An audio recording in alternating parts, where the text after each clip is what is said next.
Zades, čaute. Takže máme tu teraz jedno takéto Bčko Mercedes. Riešime na ňom to, že na diagnostike nám ukazovalo chvíľu prevodovky. Olej že vraj pravidelne menený, čistená prevodovka a tak ďalej, ale po rozobratí sme zistili úplne niečo iné. Že mechatronika tejto prevodovky v podstate je špinavá, tie solenoidné snímače podľa všetkého sú tu štávo, čiže poďte spolu so mnou, vám ukážem, ako to všetko vyzerá. Toto je celá tá mechatronika. Tu bola sama špina. Takisto tu. Sme to dosť zreteľne vidno.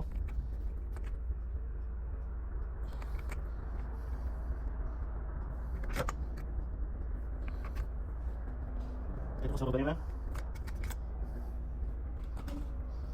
Toto je mechatronika, tu na to zadrháva. A keď si to oddelíme, tak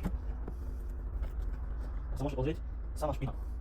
Čiže preto to páni a dámy, keď máte automaty, preplach prevodovky treba robiť. No takto dopadne potom.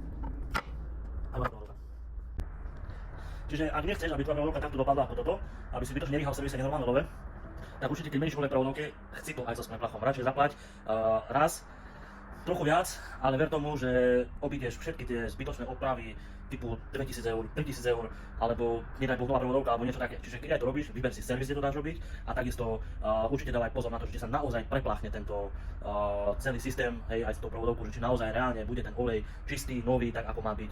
Čiže ak niečo potrebuješ, kľudne sa môžeš nás zastaviť a radi ti pomôžeme, poradíme, čo nevieme urobiť my, tak poznáme niekoho, kto to vie a urobí to dobre. Čiže ak to potrebuješ, hoci čo iné, kľudne sa zastav, pomôžeme ti vyriešiť všetky tie problémy s tvojím autom. Zatiaľ čau.